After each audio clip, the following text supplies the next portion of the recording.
Hello, everyone. Welcome to our panel. Um, our panel is called Our First Queer Video Game Crush, a discussion of LGBTQ plus representation in games. And we're part of the Boston Gamers. And we're proud to be part of Gaming Live, presented by Ally, and the Community Zone, presented by Devolver Digital. Thank you to both of the sponsors for making this panel happen. And yeah, let's get along with it. So I'm going to switch to our first slide here. So today we're hoping to have fun, obviously. We're hoping to laugh at least a few times during our commentary. We're here to hear the experiences of our panelists about feeling represented in games, feeling that that they found their crushes, and we're going to come away hopefully with an idea of what meaningful representation in gaming is to us. And a few disclaimers for our panel. We acknowledge that, our panelists, or really any small group of panelists, is not going to represent every intersection of queerness, gaming, race, sexuality, gender, disability, neurodivergence, and other identities. So we're just here to tell our experiences, to have fun, and gush over some cute video game characters. So on that note, we're going to go into our introductions. And I'm Matt. I'm going to be the moderator of today's panel. I go by he, him pronouns. I'm one of the co-founders of Boston Gamers. And my first queer video game crushes were Zevran and Alistair from Dragon Age Origins. So I was a little bit of a late bloomer to discovering that I was gay. So in college, I was already a gamer. I was playing my MMOs, my RuneScape, and my World of Warcraft. And then a friend suggested that I try out Dragon Age Origins. So I got that game. I started to play it. It was really fun. And then at one point, I started to discover, oh, I can give gifts to these characters. Oh, I can like romance them. Like, this is new. I haven't played a game with this type of mechanic in play. And I discovered at one point that, Zevran was romanceable, this cute bisexual elf. And I was like, damn, like I want to try that. So then I did. And it was kind of a moment when I felt like I found something that like was helping me reveal a piece of my identity. I was like, ooh, I can attach to this. Like, this is cute. I just kept replaying the sex scenes, like, all that, what you would do when you're a college kid. And later in time, I discovered that I could also mod the game because I had it on PC, and I could romance Alistair as well. And you bet I did that as well, and replayed those scenes, and did everything that I could. And yeah, just that whole experience of finding a first game that I could romance characters that I was attracted to, that I felt represented by, was a really meaningful experience for me. So with that said, that's probably the most I'm going to talk for the rest of this panel. I'm going to pass it off to Andy to do their introduction. Hi, yeah, my name is Andy. So mine is kind of weird because I think a lot of folks know there isn't exactly a sort of much, if any, trans representation now. And when I was, 12 and 13, yes, I know there was like that one in Baldur's Gate, but come on, like, I wouldn't have known about that. But I chose Jade because she was the first character A who is just an extremely excellent female protagonist, where everything sort of intersects of this sort of the strength, but also this sort of powerful compassion. The all of this stuff. She was cool. She was cute, but also there was this weird like I like her for more reasons than just like an attraction. I like her because I kind of want to be her.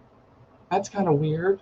What a weird like these were all sort of things that were in my head. Why do I have an attachment to this character in a way that goes beyond what I was used to? So she's also just a really really cool character. It's a really great game, but yeah, yeah, highly recommend. And she was definitely a queer awakening moment for me, if you will. So yeah, and nowadays they're still. Well, we'll get into that, but yeah. Okay, and then I think the next person is Eric. Right. Hi, everybody. My name is Eric. I use he, they pronouns. I say I'm a writer with a day job, and I'm also a Twitch streamer occasionally.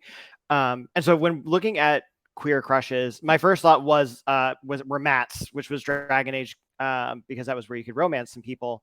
But then I realized I came out a while before Dragon Age, so obviously I was crushing on people before that, and I tried to like find the games around the time that I had come out and when I was having that experience. And it was Final Fantasy X was the one that was out.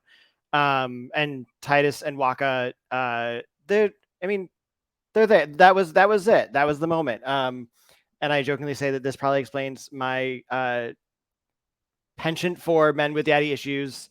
Um, but like it was one of those things where like these were two characters that they were attractive characters. They weren't romanceable, but they were present.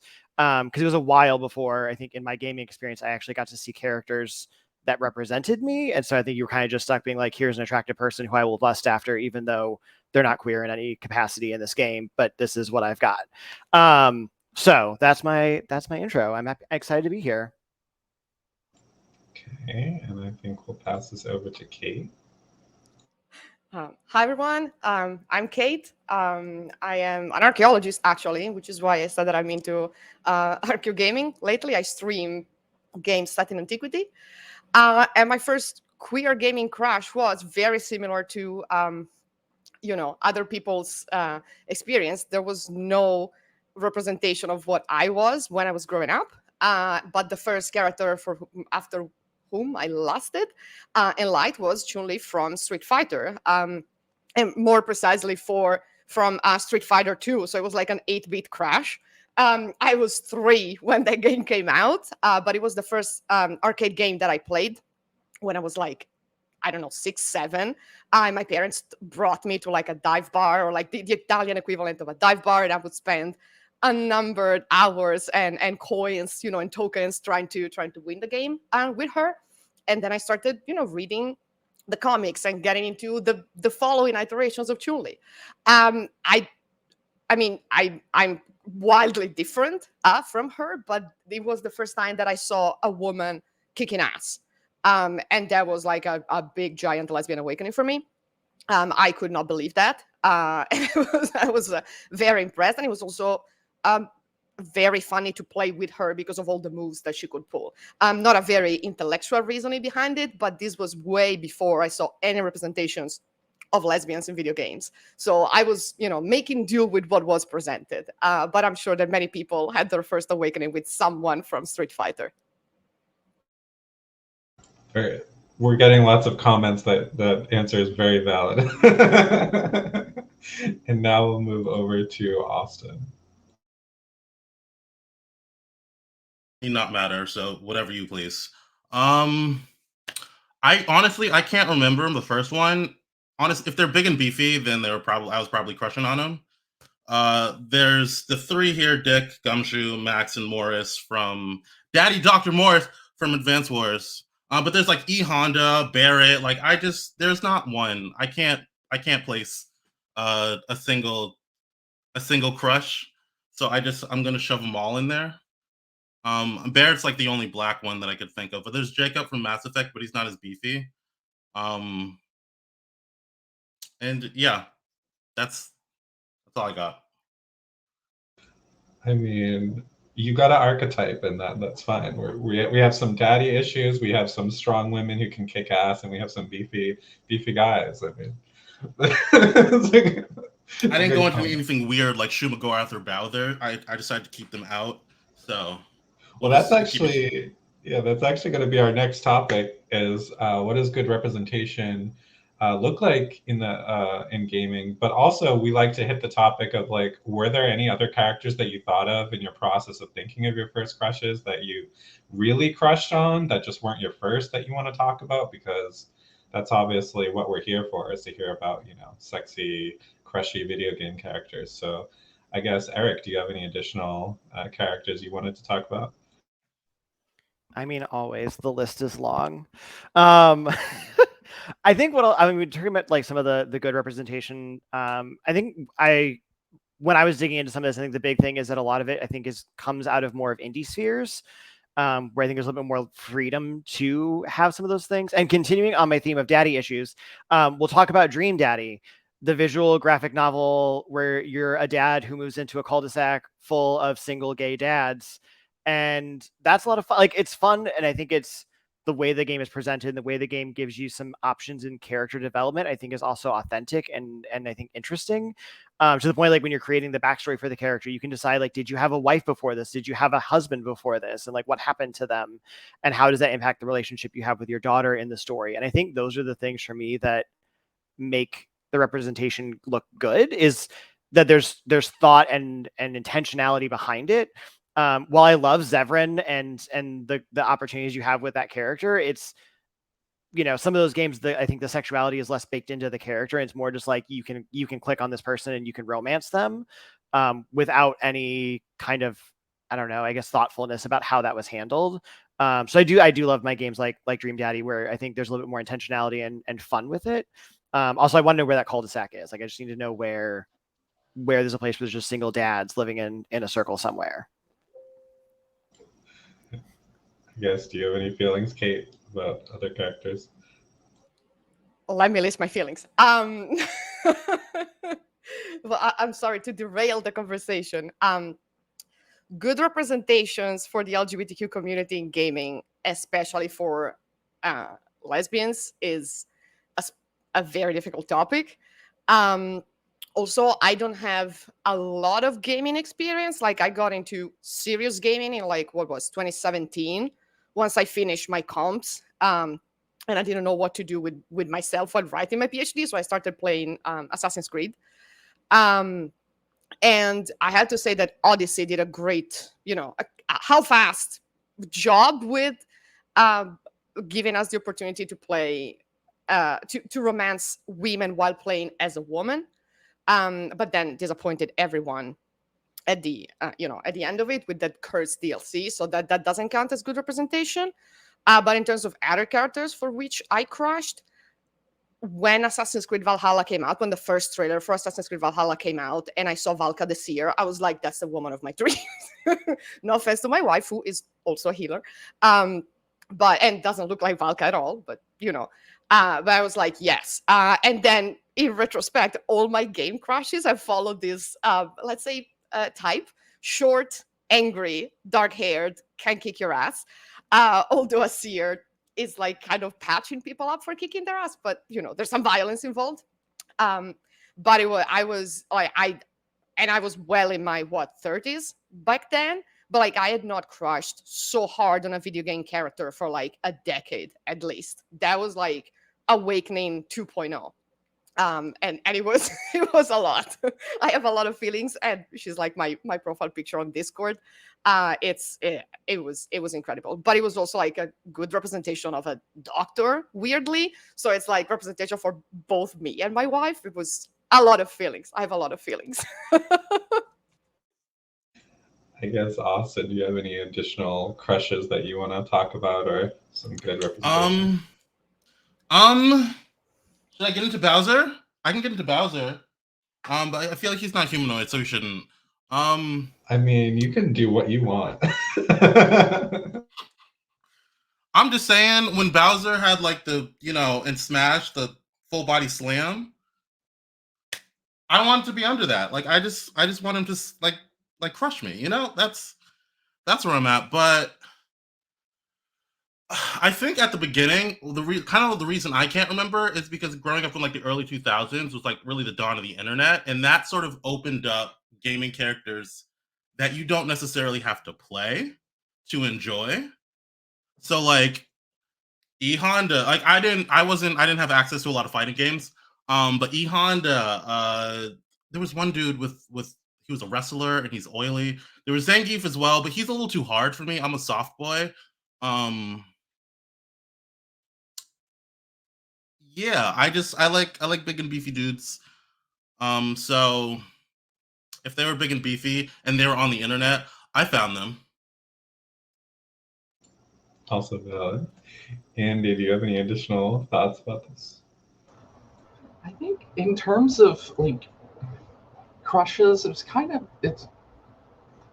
hard to think back because like at the time I didn't know they were queer crushes. So it's sort of like how do you really like parse out sort of because I guess now I'm gay like but I was living like then I was still living, you know, as a male, so it's kind of weird. I think that what I found sort of unconsciously found attractive was this sort of the unfortunately still not as rare now, but the rarer characters, the female characters who like weren't written with these sort of violent, tragic backstories. Like looking at you, Tomb Raider, like now, like actually the first Tomb Raider, she was pretty cool. She didn't have this horrible like assaulty like um backstory. She was just a cool archaeologist who wanted to collect treasure. Like, you know, and could out quip any of the dumbasses who came to her mansion. Like, she was cool. Like, where, you know, that so like I've been thinking about that, and I think in terms of this conversation, that's what sort of stuck out to me. Um, and unfortunately, few and far between. But yeah, I think that's my perspective anyway. Yeah. I mean, very fair. We like some characters that we can crush on that are not tragic backstories or have tragic futures. Um, I guess like on this topic of just good representation in general, does anyone have any feelings about like a game that they think did this particularly well from your perspective? Like I know you talked a little bit about how it took a long time, Andy, for there to be like trans representation in games. Do you feel like there's been any good examples that you can think of or talk about?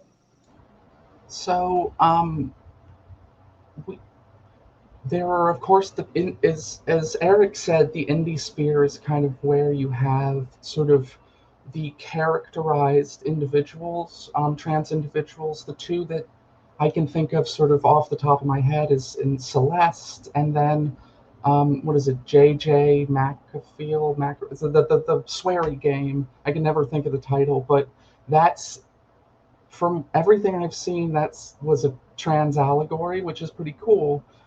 But it was kind of funny. I mentioned this the last time we all spoke, and since then, someone actually wrote an article about why the Saints Row series worked, and one of the mentions was character customization. And I said this that I thought Saints Row 2 probably had the best marriage of identity with like the uh, feeling of not a complete blank slate. You could make a trans character, but they weren't just you in the game. This was a character, a weird, sometimes gross. I mean, you know, it hasn't aged great, but it was there. And this is what that this was. Yahtzee Croshaw just wrote a piece on the Escapist about Saints Row, and he specifically mentioned character customization. It was it was it was a type of representation I rarely see, because you could create this trans character whose defining aspect was not transness, and I thought, and like that was just part of them, and it was great. I really liked that. I wish we saw more where the the tragedy of being trans isn't the motivation of the whole game. Eric, do you have any thoughts on a game that you found had good representation? Yeah, I mean, I think I go, you know, I think when kind of thinking about some of these, like it's tough because, like I said, sometimes it feels like it's not always done with intentionality. Like I remember it was Mass Effect 3 was finally the first one in the Mass Effect series that you could like be a male character romancing a male character. But like the story was so weird because it's like you met this guy as he's mourning his dead husband at like a memorial wall.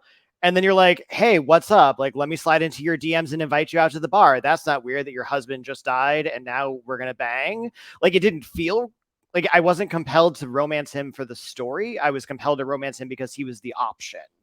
And I think that was I appreciate the effort and the like wanting to include something, but just the way it was done just felt so disingenuous. Cause again, like you literally are sliding up on a guy who's like, your husband's dead, but I'm here now. So like, let's do this. And I will go like for the Dragon Age games, like as you go through the rest of those, there is more more options and I think some more characters that you can, pursue. And I think they try and do some of those in intentional ways. Like I think of Dragon Age Inquisition with Dorian and Iron Bull, where Iron Bull is like his views on sexuality are very open. And it gets, their stuff gets a little bit weird sometimes where it's like, we're going to go like, in order to be in this relationship with me, I need you to like do a lot of things and be okay with a lot of stuff. But like, at least I think there was still some intentionality there that was probably a bit better. But I think that's always the hard part is like in some of the games, it more boils down to like, is there an option that is accessible to you? And then what can you do with it? One thing that I think I talked about last time we did a panel like this was the game Phoenix Rising does some really cool stuff with character creation. And I've seen it in a couple of games, but that one I remember distinctly where when making your character, they don't necessarily assign like male and female to some of the options. So when you're creating your character, you can genuinely create a transgender non-conforming character with different voice options that don't say masculine and feminine. They're just options, which I think is a really intentional way to do some of those things that doesn't put somebody in a dysphoric state when they're starting to create a game where it's like, okay, well, I'm going to have a male voice even though I'm in a female body. And that doesn't feel good when you're creating a character to have to like signify those things. So I do think there's some of that we're seeing a little bit more of, and a lot more games I think are including things like, like allowing pronouns to be what you want them to be. I was a teenage exocolonist, and when you're making your character in that game, it literally, you can go through an entire list of all the like how you want pronouns to display in different ways. You can customize them. You can make it however you want in that particular game. And again, that goes back to like indie sphere games because it's an indie game that came out like 2 weeks ago. But like the level that you have control over some of that, I think is really well done. I guess, Austin, do you have any additional thoughts on games with good representation? I'm gonna piggyback off Mass Effect and the fact that it was weird because I accidentally romanced Caden and I didn't want to, and he wasn't an option until the third game. And then once you do it, it's just like it's this weird dialogue that it's just like a switch flips in his head. He's like, "Oh yeah, you were always there. I love you, and now you're having sex." And I'm like, "Oh, I didn't mean to do this, but okay." I wanted to kill him with Ashley in the first game, but I couldn't. Um, but an overall representation, I think, uh, it's hard to find it in AAA games, because you have to apply a lot of pressure to do that, and that's annoying to do when you're like a triple minority like we are. But like I've been playing a lot of indie games. Like I'm gonna hype up indie because like they're gonna make the games that they want to play. So we're gonna have a lot of queer like creators creating these games. So it's like I'm gonna support those creators instead of going to where I have to apply constant pressure to get what I want. Kate, do you have any thoughts? Yeah. I just wanted to mention that The Sims 4 recently added pronouns and also sexual preferences, which is a big thing because usually every Sim character was ragingly pansexual. But now you can actually choose, if you want to only like one type of characters and use your own pronouns, which of course was met with anger and games are going woke. But I think that's like a good a great step forward for that, especially because so many people you know, where like and the game and The Sims was like at the forefront of doing what Phoenix is doing. We're like creating characters that are not necessarily in a strict binary setting. That just popped into my mind when Phoenix Rising was mentioned.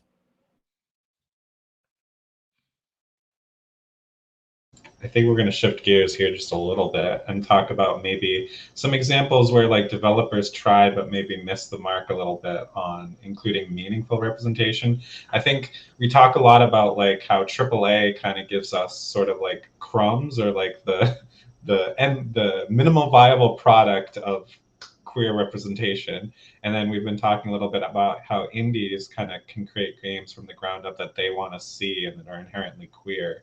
So I think it might be an interesting topic to hit on, like maybe some examples of things that we all think that didn't quite hit the mark.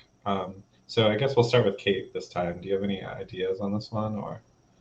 I mean, I have strong opinions about Assassin's Creed once again, but for Valhalla, not for Odyssey, because Ubisoft has issues with saying, "Oh, the female character is canon," but then all the marketing products are with the male version of the character. And in Valhalla, giant spoilers alert, you know, the main love interest, the only one with whom you see a relationship develop is actually your sister-in-law, who is, I want to say lesbian coded, but this is me reading a lot in there. And that is the only relationship that you really can see develop, and it's very nice. It's a very sweet, supportive thing. You can, you know, wait until the eventual divorce, kind of. Hey, I saw you across, you know, the divorce papers, and I like your vibe. But then it's never explicitly made canon, like in marketing and everything else. Like the creative director Darby McDavid said that for as much as he's concerned, the canon ending is that, you know, the two female characters end up together, but in game that is not necessarily the ending. So it's almost as if like they tried to take the step and then they never really completed the step, right? Because the unless, you know, in the they finish the game with that, in which case I'll be happy to stand corrected. But like the fact that they never really only put forward the female protagonist, and then the main romance was, well, the mainly developed romance, let's just say, was not like made explicitly canon, because in other games you just have one romance and that's it, and everyone was fine. But in this one, there's RPG elements, so you can choose not to romance her. But then again, why would you then say that that's the canon ending if you don't make it explicit in the game itself? So they tried, and they always filled their mouths with representation, a multitude of, you know, people of different sexual orientations and ethnicities and everything else, and then they don't have the, you know, the courage to go until the end. So right, so they failed. They tried. I don't know how much they really tried, and then they failed. Yet another disappointment. Fair enough. I guess, Andy, do you have any thoughts on this topic? I think the only thing for me is, I mentioned this before, but just I appreciate games with stories about trans characters. I appreciate a lot of that. I always feel very sort of, I get to the end and oftentimes I'm like, well, I guess, you know, the tragedy of all of that, it just feels very, I don't know. It's not necessarily missing the mark. It's just, you know,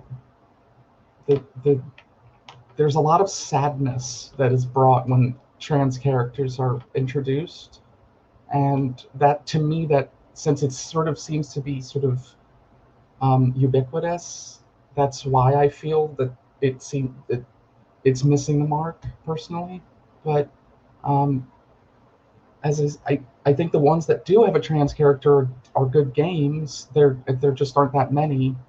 And then, I mean, the AAA can barely deal with gay and lesbian people. I don't expect to have anything to talk about for probably the next 20 years, so I can't really touch on that. I mean, more than fair as well. I guess, Eric, we can kind of talk this topic, but also in your answers, you kind of phrase like what you want to see happen as well, with some of these developers going forward. Yeah, I think one thing I'll talk about in terms of like whether it's meaningful or if it's not. And when I go back and forth on, I've had some conversations with friends. So I'm a huge Dead by Daylight nerd. I play a lot of it. And during Pride Month, of course, they announced that one of the playable characters is canonically queer, which is awesome. But at the same time, I don't know. I feel like there's a lot of push and pull with some of those types of games. I know Overwatch also has some similar things where like they introduce you to some characters, and then like later on you find out that they're gay. But also in some of those games, like what's the level that it matters? Like in Dead by Daylight, you're literally just trying to escape from a vicious, brutal murder. So like, does it make a difference if your character is queer or not? And I know that like in all cases, the representation is important because you want to have characters that are there that you can identify with in different ways. But I think it's this what feels like a lot of places trying to like tack stuff onto games and be well meaning, but whether or not it's fully fleshed out. And I know that for the Dead by Daylight example, they did partner with some organizations, they did a lot of work, they tried to make sure that it was thoughtfully done. But I think my thing with some of those is like whether or not it's the intentionality and the purposefulness of it is really there. And in terms of things I want to see moving forward, I mean, I want a AAA game where I can pick a protagonist, like where the protagonist is a queer character and nobody has a choice about the matter. Like we played enough games where you have to default to being straight all the time. You know, every major AAA game that doesn't have a character creation model. So like I would love to be able to have a game that you can drop into, and that is the experience that you're going to have and everyone else is going to have. And it's not one that you have to opt into. It is one that is the default. I know that's a massive ask of an industry, because anytime you include, I mean, they included, like I said, they made David in Dead by Daylight queer, and like people erupted and lost their minds. You thought they would have like taken away their favorite thing in the entire world. So I think that's, you know, that's where I would love to see things go. That queer stuff doesn't have to be relegated to an indie sphere, but I acknowledge that the pushback oftentimes and the backlash that they have to manage is also a lot. It doesn't excuse it, but I understand like that's why a lot of companies hesitate sometimes, because they don't want to have to like manage all of that. Yeah, very true. I guess we'll go to Austin. Do you have any feelings about things that missed the mark or things you'd like to see going forward from games? Things that missed the mark. I still play League, so in terms of that, I feel like I mean, I just feel like they miss the mark overall because they have Diana and Leona, who are lesbians, on the side. They have Varus, which is two gays and a demon, in the background. They have Talia, who is trans, but they can't say she's trans because the higher ups and like where the money's coming from, they're like, don't say that, you're gonna lose us money. So it's like they have this stuff where they could just, they could take it off if they need to, and it's really annoying. So it's like, and then they have like Zaya and Rockin, which is a literal like characters who came out together. They're a straight couple, and they're nearly dry humping all the goddamn time, and it's really annoying because like you want representation, and it's just like, oh, don't throw it in my face, and it's just like, do you see these characters? They're basically like I don't want to say anything explicit. I don't know if I could swear here, but I mean I guess I already kind of did. But they're having intercourse on the rift basically, and then the trans people have to hide but in the bushes, and it's the everyone else has to hide in the bushes, and I'm like I'm kind of I'm sick of it. I'm over it. Yeah, that's where I'm at. I guess if like you were to say where you'd like stuff to go, where would you like League to go or games like that to go? I don't think League can go anywhere. Because it has too many people it answers. It has too many straight people it answers to, and the money is probably old and white. So it's like you're gonna have to convince a lot of like powerful white people to like move aside, powerful straight white people to move aside and like be progressive, which they don't want to do. So it's like I'm not really. I mean, yell at them, yes, but like I'm not on the front lines on with that because that's too much work for me, honestly. Um, so I mean, I think in terms of side story games, because Riot has like the Riot Works or whatever, so it's like if they have a queer story, it's probably going to be in one of the one-off games made by a studio from them. So I'll probably play that one. But in terms of the future,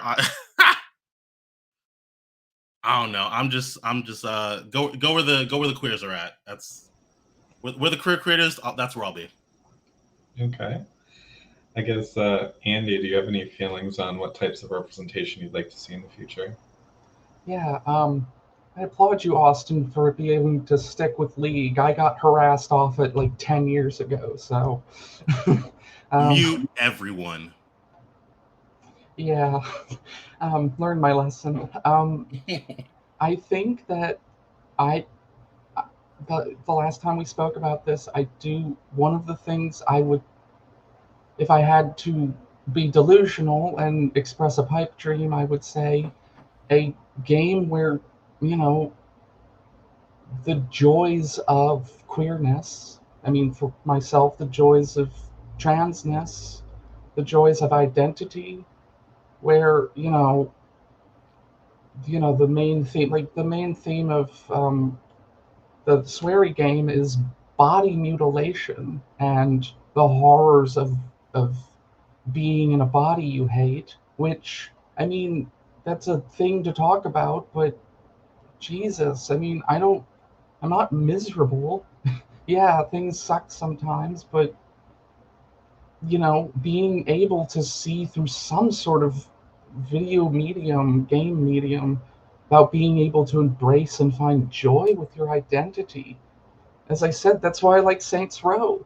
You could go and just cause chaos as whoever the fuck you want, whoever the heck you want. Sorry, whoever the heck you want. So, um, yeah, that's what I'd like to see more of, frankly. Yeah. I guess we'll go to Kate. What would you like to see in the future from representation? Less drama, less drama about characters being queer and not straight.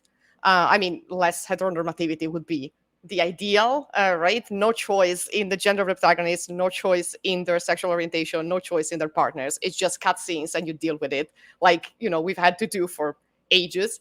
But yeah, like I think Andy was saying before that they even retcon Lara Croft's background to make it more tragic and gritty. And like, why can't we have, gayness or queerness not being like an issue that needs to be overcome? Like, why can't we have other plot devices in which, like, yes, the character has some obstacles to overcome, but it has nothing to do with their sexual orientation or gender identity. I would be very happy.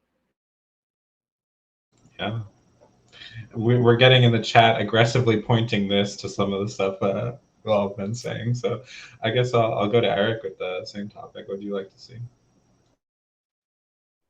Yeah, I mean, in addition to kind of what we said about like just stuff being there kind of as a default, I think the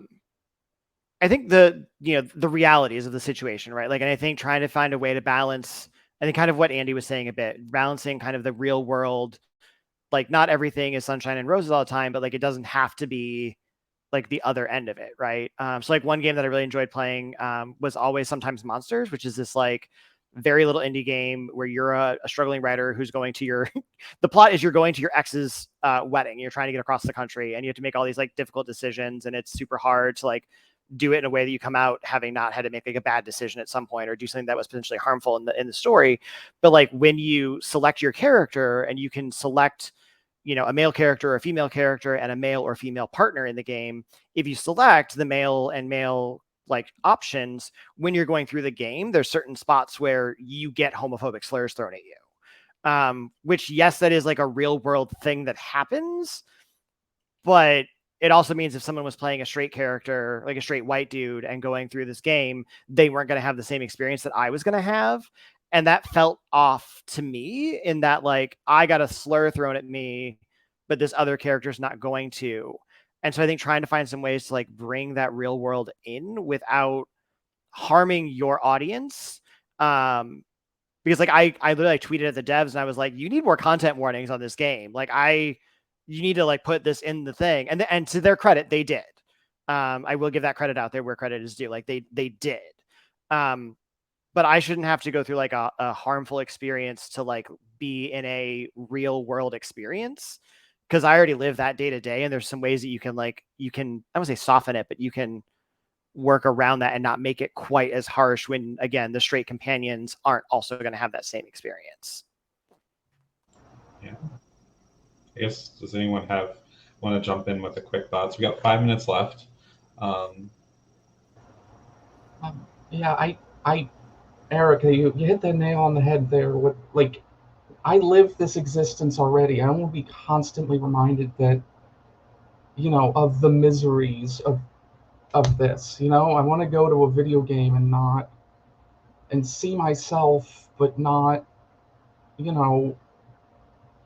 the gloom and doom of things. That would be nice. And it does feel exploited. I mean, just like using assault as the only way to create a female character, using sort of the tragedy of queerness just feels very exploitative in general. I mean, it's just, I mean, what can we expect from, what Austin said, a bunch of old white money, but like, it still feels exploitative. It is. Ugh. Yeah, I'm so glad we're talking about, because like it's always like it's here, and like because intersectionality. I'm a Black person, so like they in other media it's always the Black tragedy. It's like, oh, we have to suffer if we're gonna be on screen. We got to suffer in some way, and it's just like we need to cut that shit out, because it's annoying, and it's like that's not all of our experiences. We can we could be messy, and we could be tragic, but we can also be jovial and fun. Like we don't need to just exploit one section of pain for us.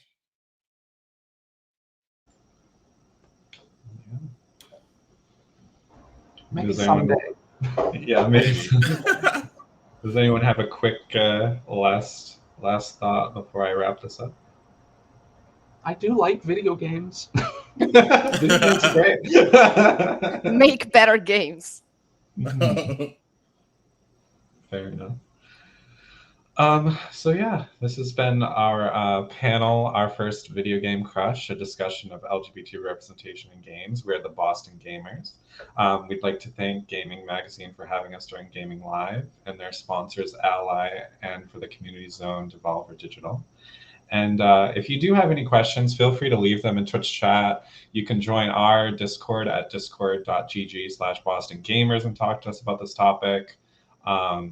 Yeah, just find us. We love talking about this. I mean, we had a very easy time filling 45 minutes. I'm sure we could have filled like 2 hours or something like that. So I guess we have like a minute left. Does anyone have any final words they just want to say before we jump off? I think I just plug, like, support your indie gamer, like your indie devs, because like they're out there doing so much and they're fighting so hard to make the games that we want to see. Give them your money. Open your pocketbook, open your purse, open your wallet, and throw your dollars at the indie devs that are doing all these things that we talked about, because the games exist and we just need to find them, support those organizations and those devs, and make sure that the money is there, because we live in a capitalist society. So if the money comes in, then they can do more things. So that'll be my little last bit. Capitalism? That's the real answer. Definitely support the indie. Like Nintendo started off indie, like I mean the whole games industry started off with little kids wanting to play their power fantasies. So now they're in a position where they can actually make their fantasies. So we need to put queers in that position. Exactly. Well, on that note, thanks everyone for joining our panel and watching us, and hope you all have a great Gaming Live.